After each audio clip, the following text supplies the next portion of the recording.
Captain Jake Morrison stood on the bridge of his research ship and looked at the stars through the big window. His crew was busy checking their equipment as they moved toward a new planet in the Kepler system. Dr. Lisa Kim was studying strange plant samples in her lab while engineer Pete Johnson fixed a broken scanner. Communications officer Amy Rodriguez listened to radio signals from space, and security chief Kevin Brooks made sure all their weapons worked properly. The year was 2157, and humans had just started to build small homes on planets far from Earth. Jake's ship, called New Horizon, was on a simple mission to study new worlds and look for signs of life. They had been traveling for 3 months, and everything seemed normal until Amy's computer started making loud warning sounds. "Captain, I'm getting massive energy readings from multiple sources," Amy said as she looked at her screen with wide eyes. "Something big is coming toward Earth." Jake moved quickly to her station and saw the data on her monitor. Huge objects were appearing near Earth, like they had just stepped out of empty space. The objects were larger than any ship humans had ever built, and they moved in perfect formation toward the planet. "Get me a connection to Earth Command," Jake ordered, but Amy shook her head. "Sir, all communications with Earth just went dead," she replied with a worried voice. On Earth, people in major cities looked up at the sky and saw enormous dark ships blocking out the sun. The alien vessels were smooth and black with strange blue lights running along their sides. They made no sound as they floated above New York, London, Tokyo, and dozens of other cities around the world. High Commander Vextar stood in the control room of his flagship and watched the primitive planet. Below, the Zephyrian Empire had conquered many worlds and enslaved countless species across the galaxy. To him, Earth was just another harvest world filled with simple creatures that would make good workers in their mines and farms. "Begin the harvest," Vextar commanded in his deep alien voice. Bright beams of energy shot down from the alien ships and destroyed Earth's military bases, airports, and communication centers in minutes. Fighter jets that tried to attack the invaders were swatted away like flies. Missiles exploded harmlessly against invisible shields that protected the alien vessels. Lieutenant Colonel Steve Carter was in a military bunker deep underground in Colorado when the attack began. He watched his screens as reports came in from around the world. Every major defense system was failing, and their most powerful weapons could not even scratch the alien ships. "Sir, they're not trying to kill everyone," one of his officers reported. "They're targeting our military and leaving the civilians alone." Steve realized the terrible truth. The aliens were not here to destroy humanity, but to capture them. These creatures wanted slaves, not corpses. In a factory in Detroit, Danny Walsh was working on an assembly line when the power went out. Through the windows, he could see strange flying machines landing in the streets. Tall, gray creatures with 4 arms and glowing red eyes came out of the ships carrying strange weapons that looked like metal sticks. Teacher Karen Miller was in her classroom in Chicago when the aliens arrived. She tried to keep her students calm as they heard explosions outside. The children were scared and some were crying as the building shook from the alien weapons. Mechanic Tony Ricci was fixing a car in his garage in Los Angeles when he saw the alien ships land nearby. He grabbed a wrench and prepared to fight, but the creatures had weapons that shot blue energy and made people fall asleep instantly. College student Beth Taylor was in her dorm room in Boston, studying for exams when everything changed. She looked out her window and saw people being loaded onto large alien transport vehicles. The creatures were sorting humans into groups like they were counting animals. The alien harvest was quick and efficient. Within 6 hours, millions of humans were captured and loaded onto massive cargo ships. The Zephyrians used devices that made people weak and sleepy so they could not fight back. They put metal collars around human necks that controlled their thoughts and emotions. Dr. Lisa Kim tried to send a message to other human colonies, but the aliens found her ship and captured her crew. Jake Morrison fought hard, but his small research vessel was no match for Zephyrian technology. Soon, he and his people were prisoners too. High Commander Vextar looked at the reports from his harvest teams and felt satisfied. The humans had been easy to defeat and capture. They fought among themselves too much to work together against a real enemy. Their technology was primitive and their military was weak. These creatures would make perfect slaves for the Empire. The Zephyrian ships left Earth carrying their human cargo toward distant worlds, where mining operations and farms needed workers. Behind them, Earth was quiet and empty. The aliens had taken the planet's most valuable resource without firing a single shot at the civilian population. As the transport ships traveled through space, millions of captured humans sat in dark cargo, holds wearing alien collars that made their minds foggy. They did not know where they were going or what would happen to them. The Zephyrians believed they had broken the human spirit and made them into obedient workers, but the aliens had made a terrible mistake. They thought they understood humans from watching them for a few hours. They saw a species that seemed weak and divided. What they did not see was that humans had survived ice ages, plagues, wars, and disasters for thousands of years. They did not know that when humans were pushed too far, they did not break. They became something much more dangerous. 6 months had passed since the Zephyrian harvest, and Danny Walsh found himself deep underground on a planet called Corvash Prime. The mining world was hot and dark with red rocks everywhere and air that smelled like metal and chemicals. Danny worked in Mining Sector 7 with hundreds of other humans who had been brought here to dig rare minerals from the ground. The alien guards carried pain sticks that sent electric shocks through human bodies when they moved too slowly or tried to rest. The Zephyrians had divided the humans into small work groups because they believed this would stop them from planning any trouble together. Each group had about 20 people, and they were not allowed to talk to workers from other groups. Danny's group included Ryan Kelly, who used to be a Marine before the aliens came. Ryan was tall and strong, but the metal collar around his neck made him feel weak and confused most of the time. There was also Dr. Susan Parker, who had worked in a hospital emergency room and knew how to treat injuries and sickness. The neural dampeners that all humans wore were supposed to make them obedient and stop them from feeling angry or rebellious. The alien scientists thought human brains were simple and easy to control, but they were wrong about how human minds actually worked. Every day the humans had to dig deeper into the rock, using heavy tools and machines. The work was dangerous, and many people got hurt from cave-ins and equipment failures. The aliens gave them very little food and water because they thought humans did not need much to survive. Ryan noticed that even though the collar made his thoughts fuzzy, he could still remember his military training when he concentrated hard. Sometimes late at night, when the guards were not watching, he would teach other workers how to move quietly and work together without making noise. Dr. Susan Parker used her medical knowledge to help injured workers, even though she was not supposed to. She showed people how to wrap wounds with torn clothing and which rocks contained minerals that could help with pain and infection. The aliens did not understand that humans naturally wanted to take care of each other.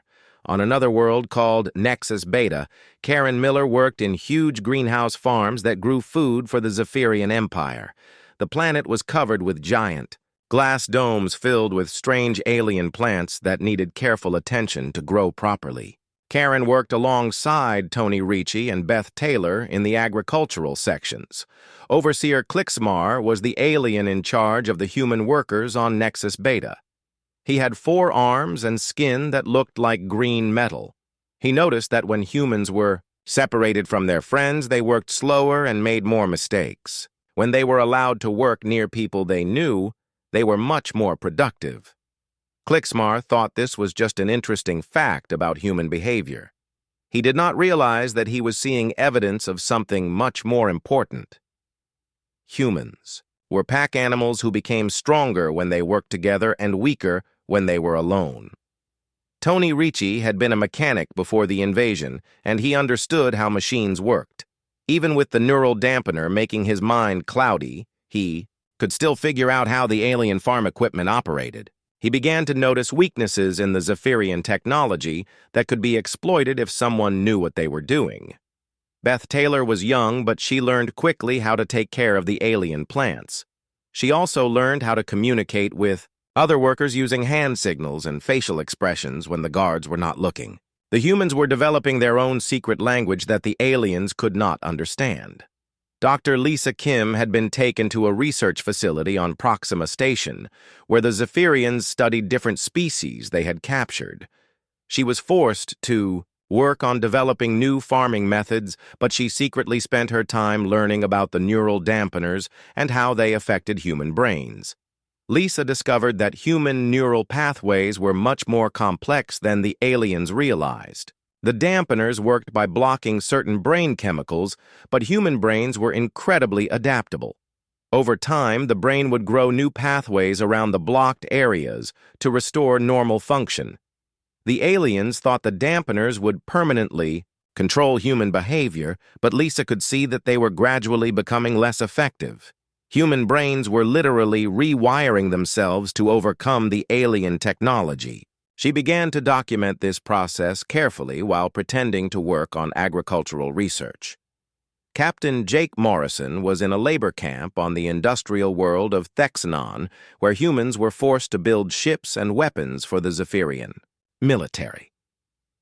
The work was exhausting and dangerous, but Jake used his leadership skills to organize the workers in his section. Jake remembered his military training about how to communicate in enemy territory. He developed a system of coded messages that could be passed between work groups through the daily job assignments. By changing small details in how they completed their tasks, the humans could send information to each other without the aliens noticing. The messages were simple at first. Jake would tell other group leaders about guard schedules and safety hazards. But gradually, the communication network grew larger and more sophisticated. Workers in different sections began to share information about alien weaknesses and potential escape routes. Danny Walsh noticed that his anger was getting stronger even though the collar was supposed to stop those feelings. When he saw aliens hitting human workers or taking away their food, he felt rage building inside him that the dampener could not control.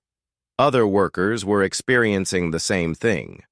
Ryan Kelly found that he could remember more of his combat training each day. The military discipline that had been drilled into him during years of service was too deep for the alien device to completely suppress. He began to teach other workers basic fighting techniques during their short rest periods. Dr. Susan Parker realized that the aliens did not understand human medicine at all. They thought human bodies were fragile and would break easily under stress. But she knew that humans could survive incredible hardships if they had the will to keep fighting. High Commander Vexitar received regular reports about the human workers, and everything seemed to be going according to plan.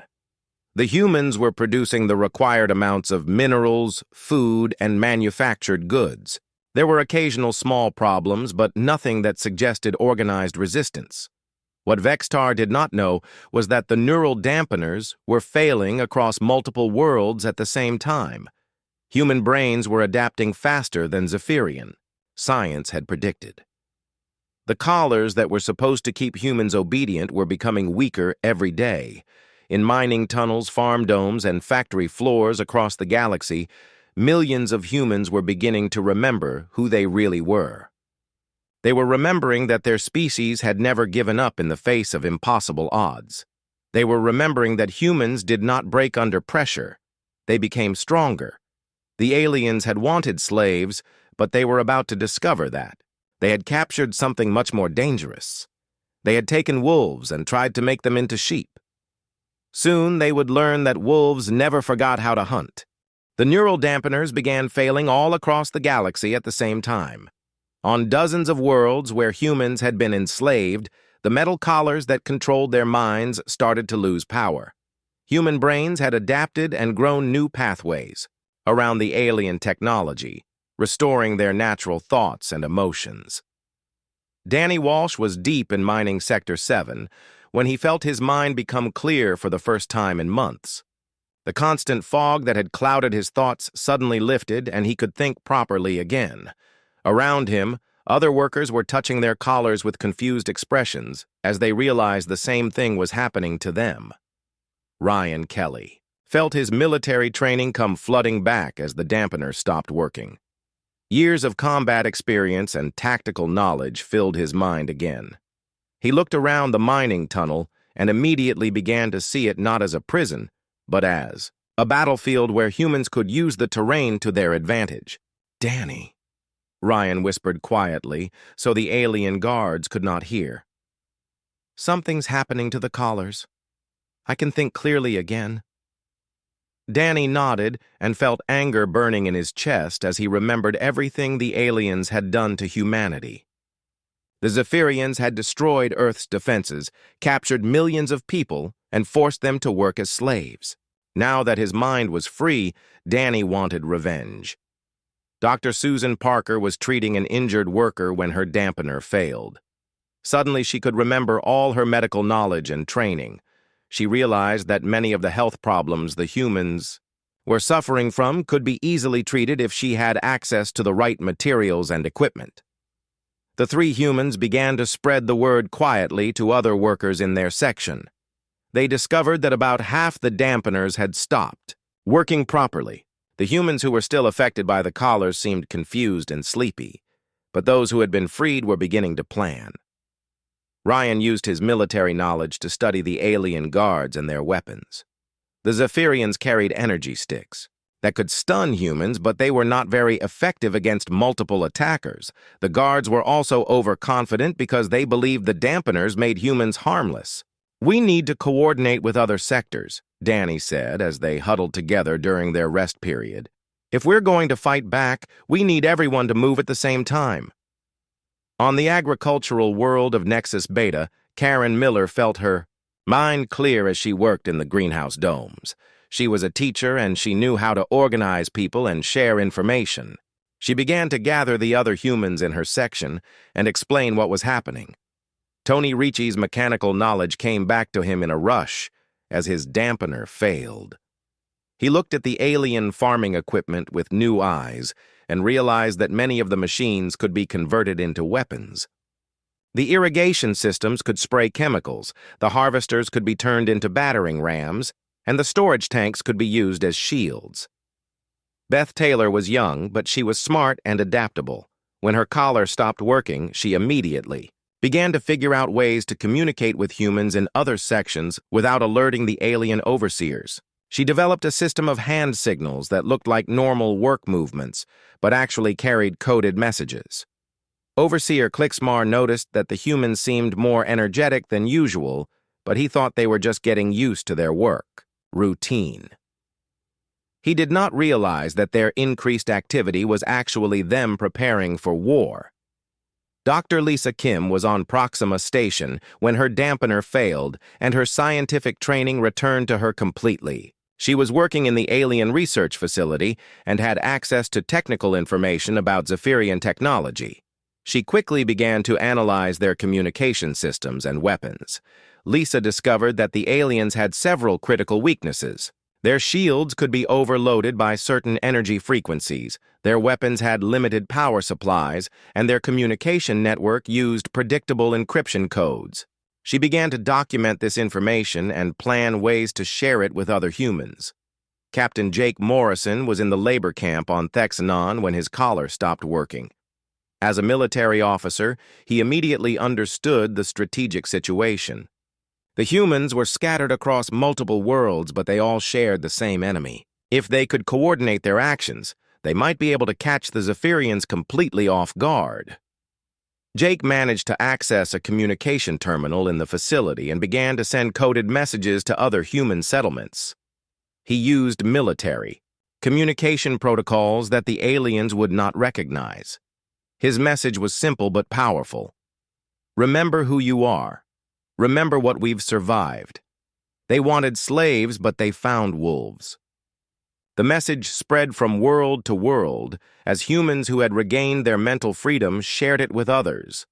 On Corvash Prime, Danny Walsh heard the transmission and felt hope for the first time since the invasion.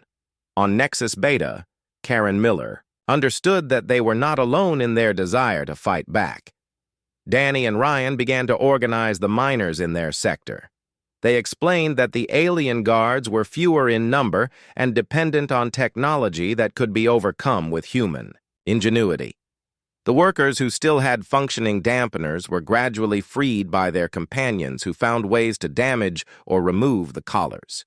"We know these tunnels better than they do," Ryan told the assembled miners.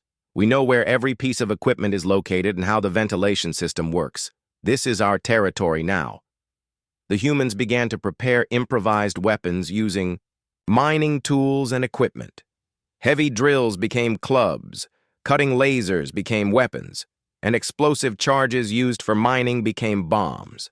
They also started to stockpile food and water in hidden locations throughout the tunnel system. On Nexus Beta, Tony Ricci showed other workers how to modify the farming machines. Within hours, they had turned peaceful agricultural equipment into an arsenal of improvised weapons.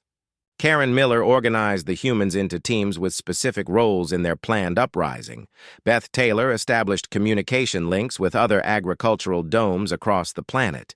The young woman had become a key coordinator in the resistance movement, passing messages between different groups and helping them synchronize their actions. Dr. Lisa Kim managed to send technical data about Zephyrian weaknesses to the resistance groups on other worlds. She used the alien research facility's own communication system to broadcast information that would help humans fight more effectively against their captors. High Commander Vextar received the first reports of problems from his overseers, but he did not take them seriously. There had been minor incidents of equipment failures and worker inefficiency, but nothing that suggested organized resistance. The neural dampeners were supposed to make such things impossible. What Vextar did not know was that 17 different worlds were about to explode into simultaneous rebellion. Millions of humans who had been pretending to be broken and defeated were actually preparing for war. The aliens had completely misunderstood what they were dealing with. Jake Morrison's message had awakened something in the human spirit that the Zephyrians could never comprehend. Humans were not individuals who could be controlled separately. They were pack animals who became incredibly dangerous when they worked together toward a common goal. The wolves were about to show their teeth. The uprising began at exactly the same moment on 17 different worlds across the galaxy. Danny Walsh and Ryan Kelly led the charge in Mining Sector 7 on Corvash Prime as hundreds of human workers attacked their Zephyrian guards with improvised weapons and mining equipment. The aliens were caught completely off guard by the sudden coordinated assault. Ryan used his military training to direct the human fighters, while Danny organized teams to capture key locations in the mining complex. The Zephyrians had superior technology, but they had never faced an enemy that could adapt and improvise as quickly as humans could. Within hours, the entire mining facility was under human control. "Secure the communication center and the weapons storage," Ryan shouted to his teams as they moved through the alien facility. "We need to contact other sectors and get better equipment." Dr. Susan Parker set up a medical station to treat wounded fighters and began studying captured Zephyrian technology. She discovered that alien medical equipment could be modified to work on human physiology, giving the resistance access to advanced healing devices. On Nexus Beta, Karen Miller led the agricultural workers in a perfectly coordinated attack on their alien overseers. Tony Ricci had converted the farming machines into weapons, and the humans used their intimate knowledge of the greenhouse domes to outmaneuver their enemies. "They don't understand how these systems work," Tony explained, as he showed other workers how to use irrigation pumps as chemical weapon launchers. "We've been operating their equipment for months. We know every weakness and limitation." Beth Taylor coordinated the attacks across multiple agricultural domes using the communication network she had established. Her youth and quick thinking made her an excellent battlefield coordinator as she relayed information between different human groups. The Zephyrian overseers on Nexus Beta tried to call for reinforcements, but discovered that the humans had taken control of all the communication systems. Karen Miller had used her teaching skills to organize the workers into efficient teams that could handle multiple tasks simultaneously. Dr. Lisa Kim was still on Proxima Station when the uprising began. She used her access to the Alien Research facility to hack into Zephyrian computer systems and steal critical technical information. She also sabotaged their weapons production and sent the stolen data to human resistance groups across the galaxy. Their encryption is more primitive than they think, Lisa said to herself as she downloaded massive amounts of alien technical data. Human pattern recognition is better than their computer security. Captain Jake Morrison broke out of the labor camp on Thexanon and captured the main communication facility for that sector. He immediately began broadcasting tactical information to other human groups and coordinating their military actions across multiple star systems. "All units, this is Morrison," Jake transmitted to the growing network of human resistance fighters. "We have confirmation that uprisings are successful on at least 12 worlds. The aliens are in full retreat on most fronts. Lieutenant Colonel..." Steve Carter had been hiding on Earth and leading underground resistance operations since the original invasion. When he received Jake's transmissions, he launched coordinated attacks on Zephyrian facilities that had been left behind to guard the planet. Steve's forces captured several alien ships and communication stations, giving Earth-based humans the ability to support their enslaved brothers and sisters on distant worlds. The resistance had become a truly galactic operation, with humans fighting on dozens of planets simultaneously. High Commander Vextar was in his flagship when the reports of human uprisings began flooding in from across the Empire. At first, he thought there had been some kind of communication error because the scale of the rebellion seemed impossible for a species that was supposed to be pacified. "Sir, we're receiving distress calls from 17 different worlds," his communications officer reported with obvious panic in his voice. "The humans have taken control of major facilities on Corvash Prime, Nexus Beta, Thexanon, and at least 14 other planets." Vextar could not believe what he was hearing. The neural dampeners were supposed to make organized resistance impossible.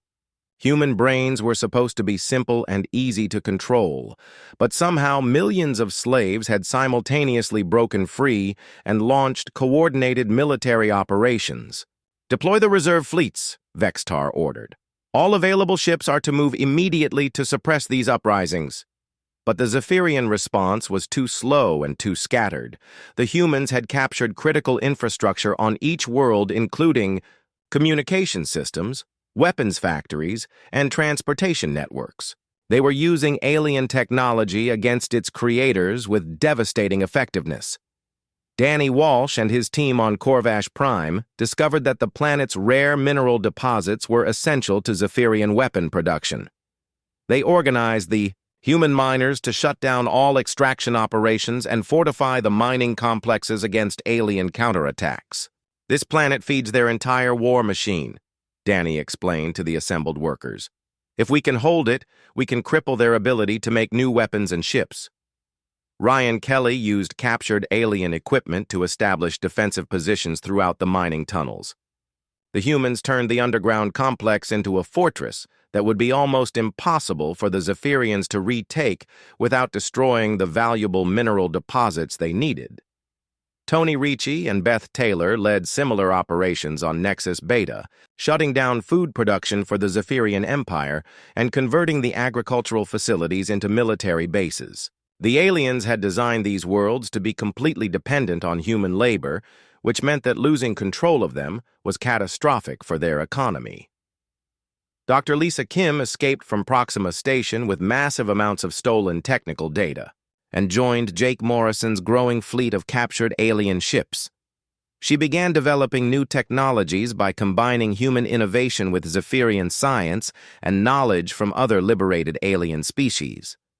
Human creativity combined with their advanced materials science is producing results that exceed both of our original capabilities, Lisa reported to Jake as she worked on upgrading their weapons and ships.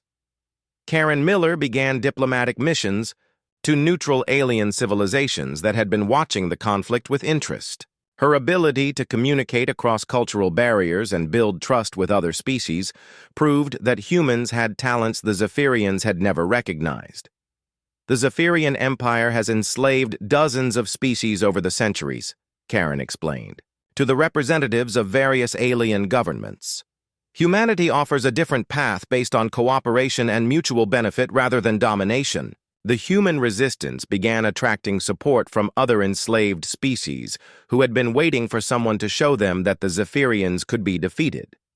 Humans shared their tactical knowledge and organizational skills with these allies, creating a multi-species liberation movement. Dr. Susan Parker developed biological weapons specifically designed to target Zephyrian physiology using her medical knowledge and captured alien research. The weapons were non-lethal, but highly effective at incapacitating alien forces without causing permanent harm.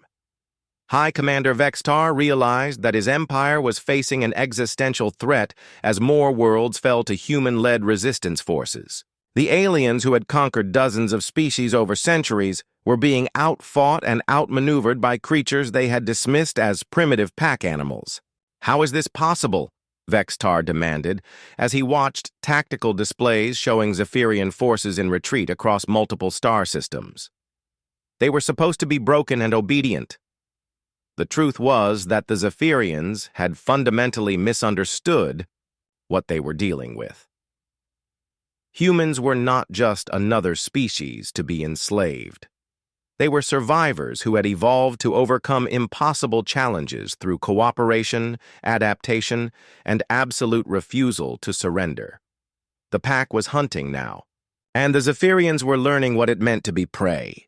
The human resistance had evolved into something the galaxy had never seen before.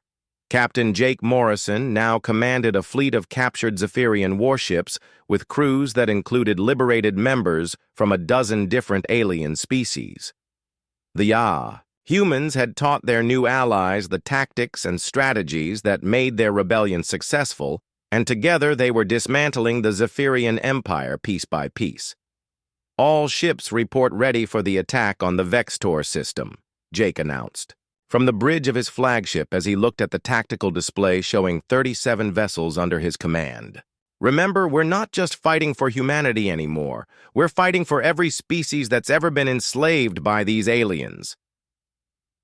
Dr. Lisa Kim had become the Chief Technology Officer for the Liberation Fleet. She worked alongside scientists from 6 different species to develop new weapons and defensive systems that combined the best innovations from multiple civilizations.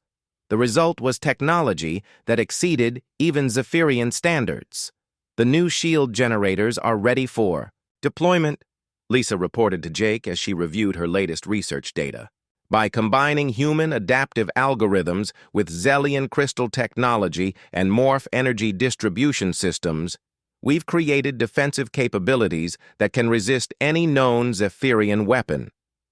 On Corvash Prime, Danny Walsh had organized the human miners and their alien allies into an industrial powerhouse that produced weapons and equipment for the growing rebellion. The planet that had once been a slave labor camp was now the manufacturing heart of the liberation movement. Production is up 40% from last month, Danny reported during a video conference with resistance leaders across the galaxy. We're not just making weapons anymore. We're building entire ships and defensive installations. Ryan Kelly had become the military commander for the Corvash system and was training fighters from multiple species in human combat tactics. His background as a Marine gave him the knowledge to create effective multi-species military units that could work together despite their different physical capabilities and cultural backgrounds. The key is to use each species' natural abilities in combination with human organizational principles, Ryan explained to a group of new recruits that included tall blue Zellians, small quick morphs, and heavily armored Kron warriors. Humans excel at adaptation and coordination. You bring your own unique strengths to the team. Dr. Susan Parker had established medical centers across liberated worlds that provided care for wounded fighters and refugees from Zephyrian-controlled territory. Her knowledge of multiple alien physiologies had made her invaluable in treating injuries and diseases that affected different species. "We've developed treatments that work across species barriers," Susan reported as she worked in her main medical facility. "Human medical research combined with alien biotechnology is saving lives that would have been lost under either system alone." On Nexus Beta, Karen Miller had become the diplomatic coordinator for the liberation movement. She was negotiating with neutral alien governments and convincing them to provide support for the rebellion.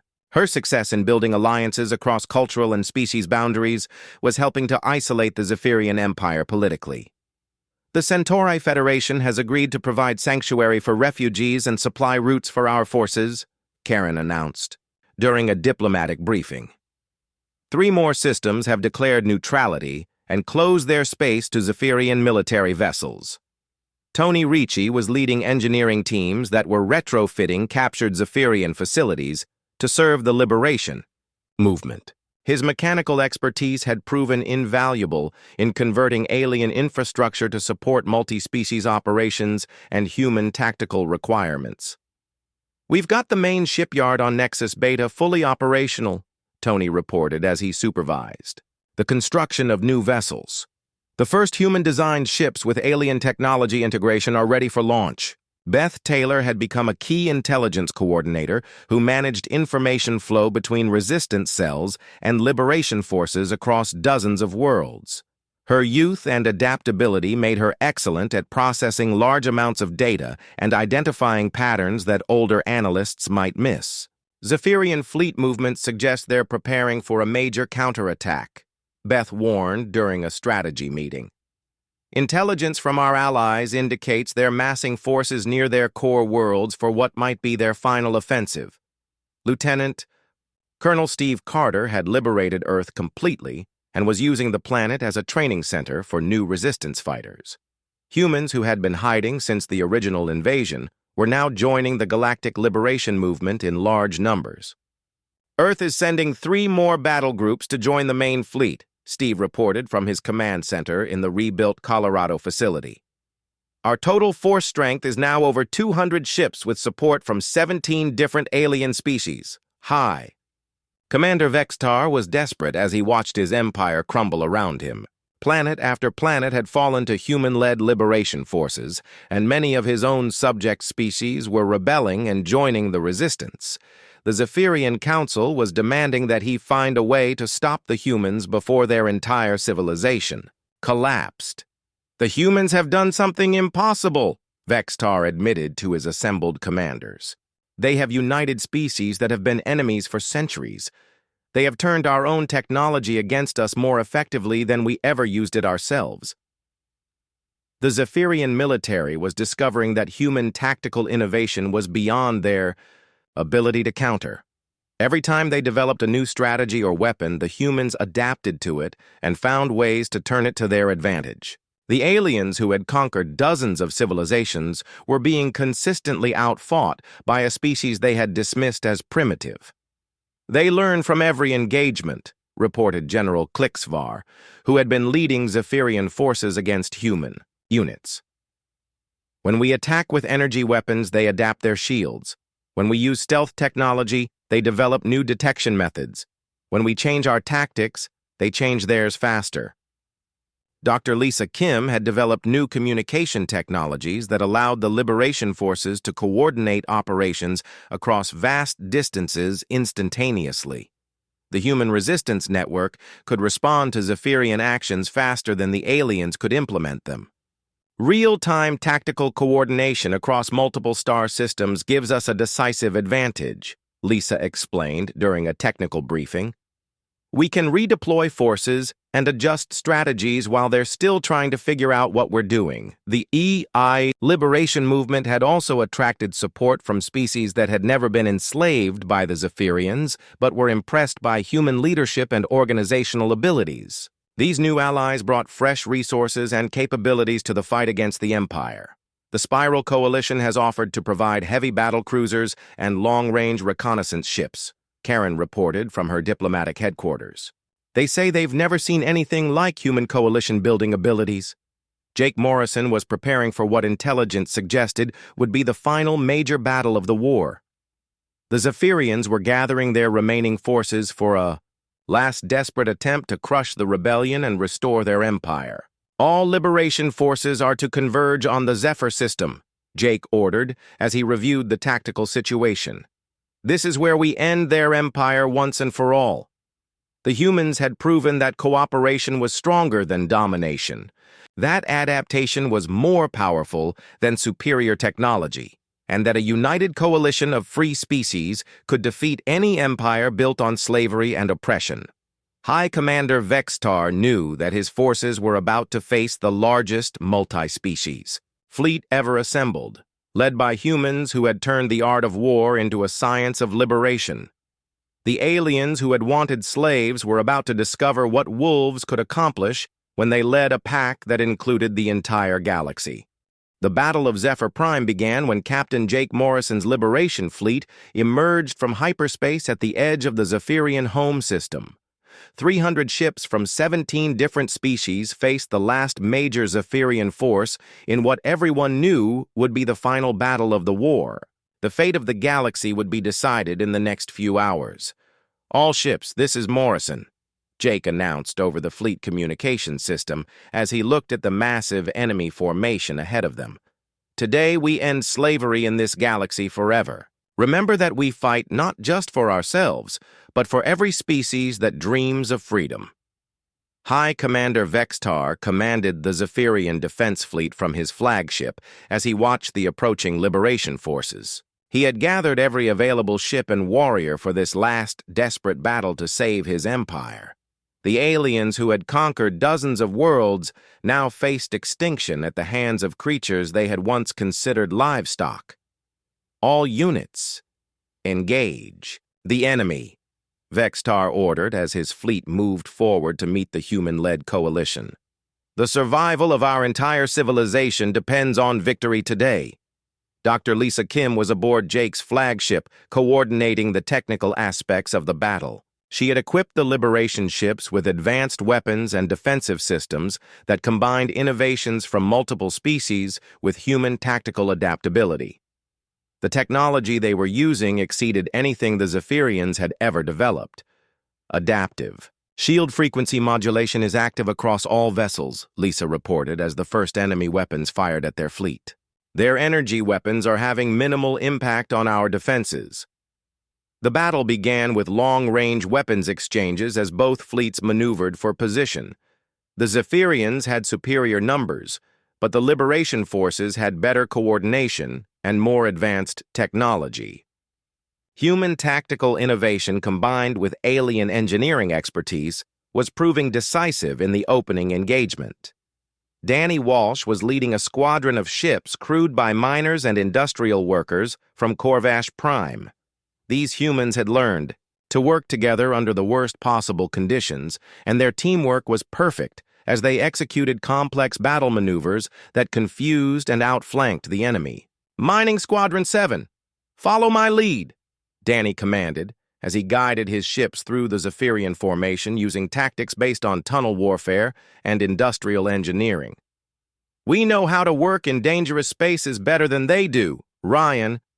Kelly commanded the main assault force with ships crewed by fighters from multiple species who had been trained in human military doctrine. His Marines led boarding parties that captured Zephyrian vessels and turned their own weapons against them with devastating effectiveness. "Boarding teams, remember your training," Ryan transmitted to his assault forces as they prepared to attack enemy ships. "Human tactics, alien abilities, and coordination between species. Show them what real warriors can accomplish." Karen Miller was aboard a diplomatic vessel that was broadcasting surrender terms to Zephyrian ships throughout the battle. Her ability to communicate across cultural barriers was giving enemy crews the opportunity to abandon their empire and join the liberation. "Movement! Attention Zephyrian forces," Karen announced over open communication channels. "Your empire is finished. Surrender now, and you will be treated with dignity and respect." Continue fighting, and you will share the fate of all oppressors. Tony Ricci was leading engineering teams that were capturing and converting Zephyrian technology during the battle itself. His mechanical expertise allowed the Liberation forces to use enemy equipment against its creators, turning captured ships into additional firepower for the Coalition fleet. Engineering teams prioritize communication, systems and weapons control, Tony directed as his people worked to convert captured vessels. Every ship we take is one more weapon pointed at their empire. Beth Taylor was coordinating intelligence and communications for the entire Liberation fleet from the main command ship. Her ability to process information quickly and identify patterns was helping Jake Morrison make tactical decisions faster than the Zephyrians could respond to them. Enemy fleet is attempting to regroup in Sector 7, Beth reported as she analyzed the tactical situation. Recommend we redirect assault squadrons to prevent their formation from stabilizing. Dr. Susan Parker was treating wounded fighters from multiple species aboard the medical ships that accompanied the Liberation fleet. Her expertise in alien physiology was saving lives and keeping the Coalition forces at full strength throughout the extended battle. Medical teams, we have casualties incoming from the boarding actions, Susan announced as she prepared to receive wounded warriors. Remember, human medical techniques work on most species with minor modifications. The battle raged for 6 hours, as both fleets maneuvered and fought across the Zephyr system. But gradually, the superior coordination and adaptability of the human-led coalition began to tell. Zephyrian ships were being captured or destroyed faster than they could regroup and counterattack. Lieutenant Colonel Steve Carter was leading the Earth forces in a flanking maneuver that cut off the Zephyrian escape routes. His ships were crewed by humans who had been fighting the aliens since the original invasion, and their determination was absolute. Earth Squadron, seal the exit vector, Steve commanded as his ships moved to block the enemy retreat. No Zephyrian vessel leaves this system with the ability to threaten free peoples ever again. High Commander Vexistar watched his fleet being systematically destroyed by the Liberation forces and finally understood the magnitude of his species' mistake. The humans were not just another conquered race, but something completely new in galactic history. They were a species that made other species stronger rather than weaker. All ships. This is High Command, Vextar announced over the Zephyrian communication network. I hereby order the unconditional surrender of all Zephyrian forces. The Empire is defeated. Jake Morrison accepted the Zephyrian surrender aboard Vextar's flagship as representatives from all the liberated species witnessed the end of the oldest slave empire in the galaxy. The human captain who had started the war as a simple research officer was now the leader of the largest coalition of free peoples ever assembled. High Commander Vextar, Jake said as he faced the defeated alien leader.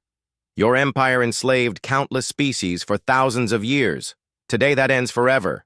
The galaxy belongs to free peoples working together, not to conquerors and slaves. The aftermath of the battle saw the establishment of the Galactic Liberation Coalition with humans as the organizing force, but not the ruling power. Danny Walsh became the industrial coordinator who helped rebuild devastated worlds. Tony Ricci led the engineering efforts that removed Zephyrian technology and replaced it with systems designed for cooperation rather than oppression. Karen Miller became the chief diplomat who negotiated treaties between former enemy species and helped them learn to work together. Dr. Lisa Kim established research centers that developed new technologies through multi-species cooperation. Dr. Susan Parker created medical networks that provided care for all sentient beings regardless of their species or origin. The Zephyrians themselves were not destroyed, but were confined to a single star system where they had to learn to live without slaves or conquered peoples. Many individual Zephyrians chose to join the Liberation Coalition and work toward making amends for their empire's crimes. The galaxy has learned an important lesson, Jake announced in his final message to Earth, as the Liberation fleet prepared to return home. Unity is stronger than division. Cooperation is more powerful than domination, and freedom is worth any sacrifice. The humans had gone to the stars as explorers and returned as liberators. They had proven that sometimes the most dangerous predator is the one that appears harmless until you make the mistake of trying to cage it. The Zephyrians had wanted slaves, but they had found wolves, and those wolves had taught the entire galaxy how to hunt together. Earth welcomed its heroes home to a world that was now part of a vast network of free species working together to build a better future. Humanity had not conquered the galaxy, but had shown it how to conquer tyranny itself. The pack had grown to include every star in the sky, and the hunt for freedom would continue forever.